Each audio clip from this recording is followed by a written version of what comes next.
Hello everyone, this is Dubey Shambhavi and today I'm here to demonstrate the technique of abdomen examination. So for that, I have my patient. So can I know your name and age? My name is Narendra Kumar, my age is 21. So today I'm going to examine your abdomen and I'm going to palpate and percuss. So is it okay with you? Yes. Okay. So before starting the examination, make sure your patient is comfortable and relaxed and ask him to lie down in supine position. So can you please lie down in supine position? Okay. So in the series of examination of abdomen examination, we have to follow a certain series, a certain 4 steps. That is, first one is inspection, second one is auscultation, third one is percussion, and fourth one is palpation. So you might be thinking why we are auscultating before percussion and palpation maneuvers, because these two maneuvers can alter the frequency of the bowel sounds. So after inspection, we'll do auscultation.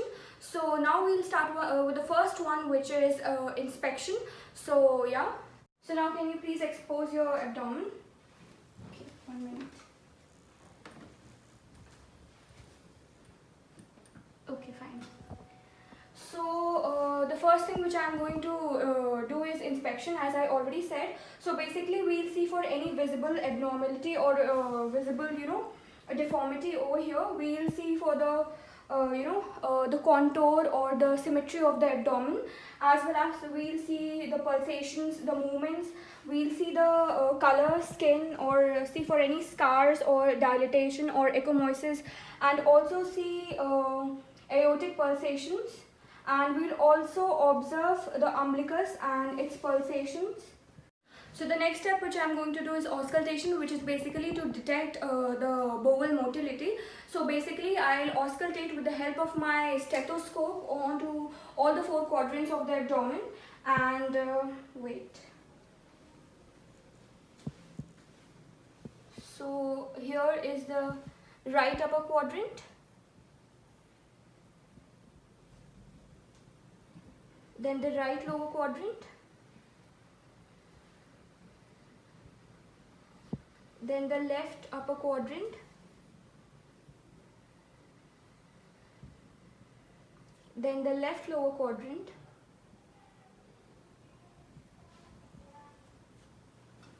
So I have done auscultated all the 4 quadrants. Now I'll also auscultate for pleural rubs or frictional rubs for the spleen and the liver, and I'll also auscultate the epigastric region if the patient is suspected for hypotension.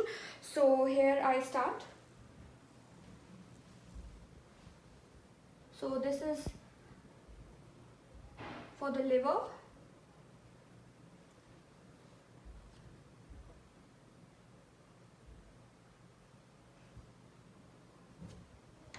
Now this one is for the spleen.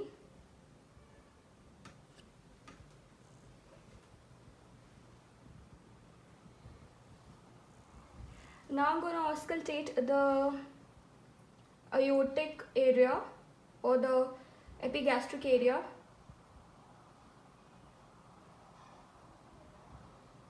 And now here the iliac arteries.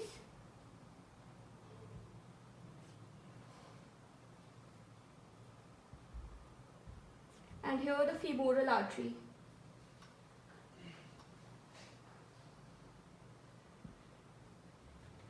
So now I'm done with the auscultation. So my patient was having no additional or adventitious sounds or any bruit. He was absolutely fine. So basically the normal sounds or the normal bowel sounds are gurgles or clicks, which are usually, which usually you hear or which are usually sounded at an estimated frequency of 5 to 34 per minute. So in my patient that was absolutely fine. Now the third, what I'm going to do, the third step is percussion. So basically percussion is to detect the amount and distribution of gas in the abdomen, as well as to know the solid or or the fluid part under the abdomen. So now we'll focus on all the 4 quadrants of the abdomen and see for the distribution of tympani, which is basically the sounds of gas in the GI tract, or for the dullness, which is basically because of the underlying solid or fluid part. And also remember that when we are percussing, we on the left side we'll hear, or there is a tympani over the gastric tract, and over the splenic flexure of colon. And on the right side you will hear there will be a dullness because of the liver. So now I'll percuss all the 4 quadrants. So here is the right upper quadrant, left upper quadrant, right lower quadrant, left lower quadrant. And yeah, so I'm done with all the 4 quadrant percussing. So yeah, now the 4th step which I'm going to do is palpation. So I'll start with the gentle palpation, which is basically for detecting muscular resistance or abdominal tenderness, and followed by deep palpation, which is basically for detecting delineating the abdominal organs. So now I'll start palpating all the 4 quadrants first with the light palpation. So here I start. So this is the right upper quadrant. So I am palpating here, and I also palpate here at the, can you please breathe in? Now the left upper quadrant and the left lower quadrant. Now I'll do by deep palpation. So for that I'll place my one hand here, and again I'll over the right upper quadrant, okay, here, then a left upper quadrant and the left lower quadrant. So yeah, it was fine. My patient was having no deformity or no lumps or no masses over there. So yeah, now I'll do another test, which is for spanning the liver. So for that I'll percuss and palpate. So now we'll percuss the liver. So for that I'll percuss from below the umbilicus up to the lower border of the liver. So here I start from below the umbilicus. So here is the lower border of the liver, and for the upper border of the liver, or the upper border of the liver dullness, I'll percuss from the nipples line.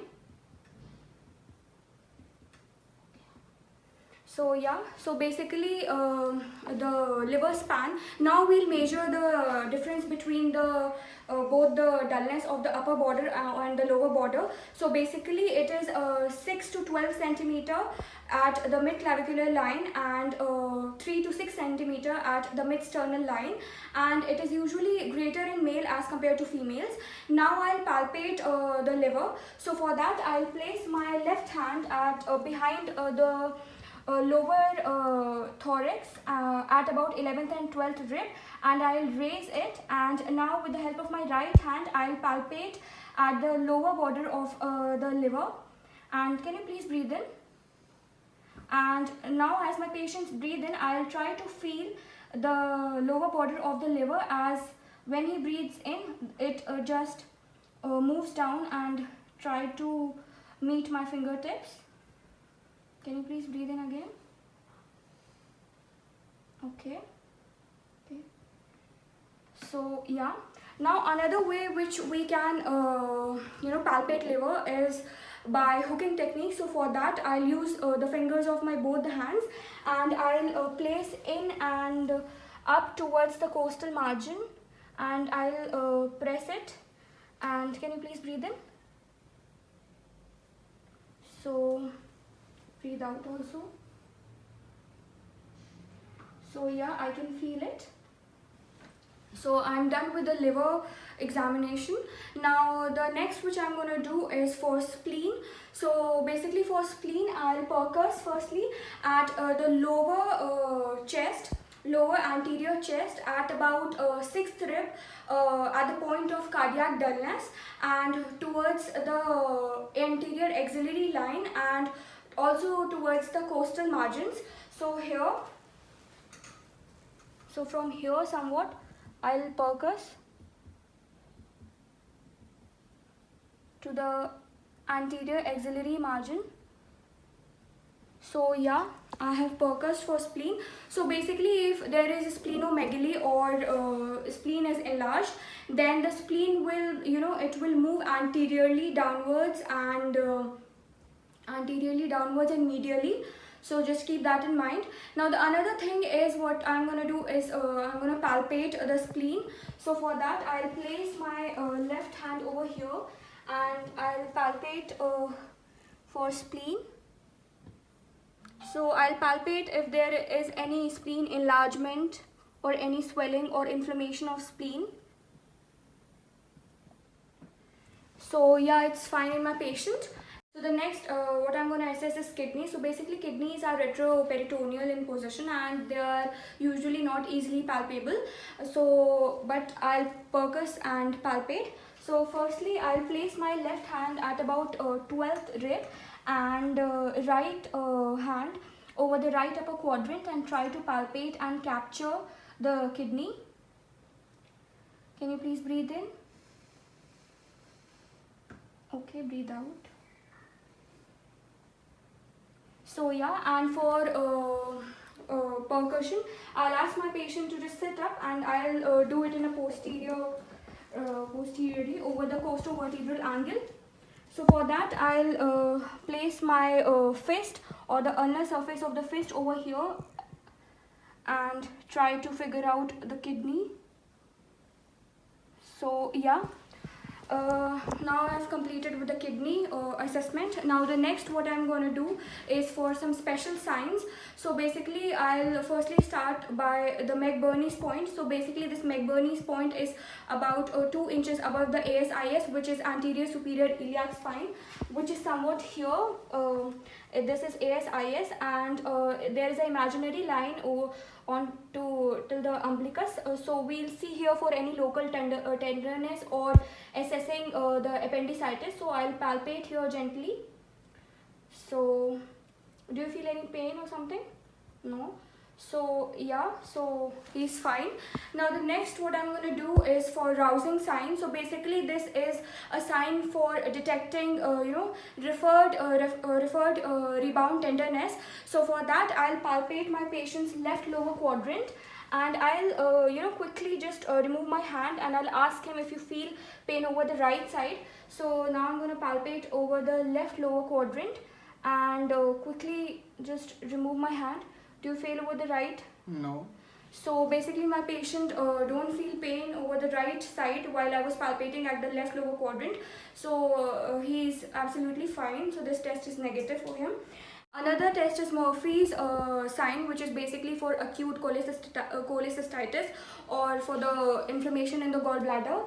So for that I'll place my one hand at the lower thorax and I'll palpate here at the below the lower border of the liver.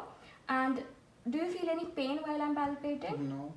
So since my patient is not feeling any pain while I'm palpating, so he is negative for this test and he's absolutely fine. He is having no abdominal pain or no inflammation in the gallbladder.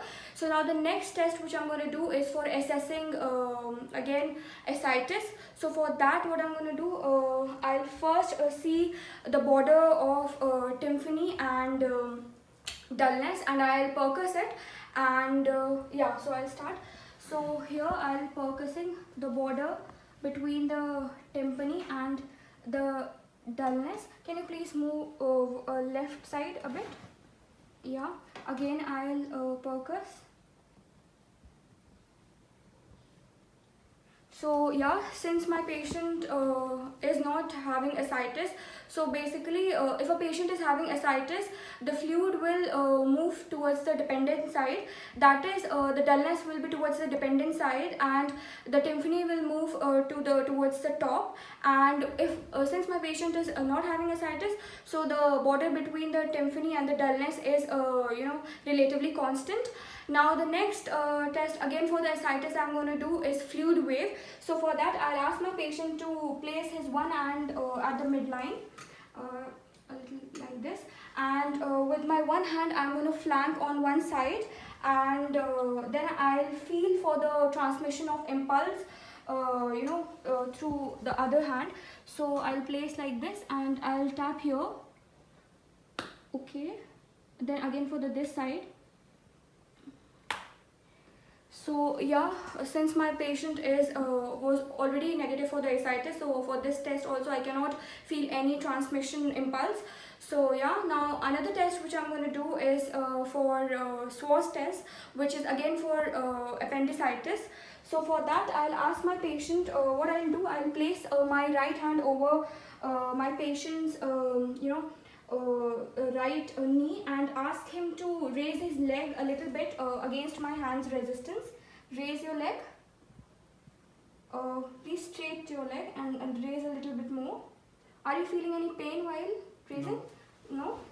So okay, alright. So since my patient is not feeling any abdominal pain while raising his leg, so he is again negative for this test and he's fine.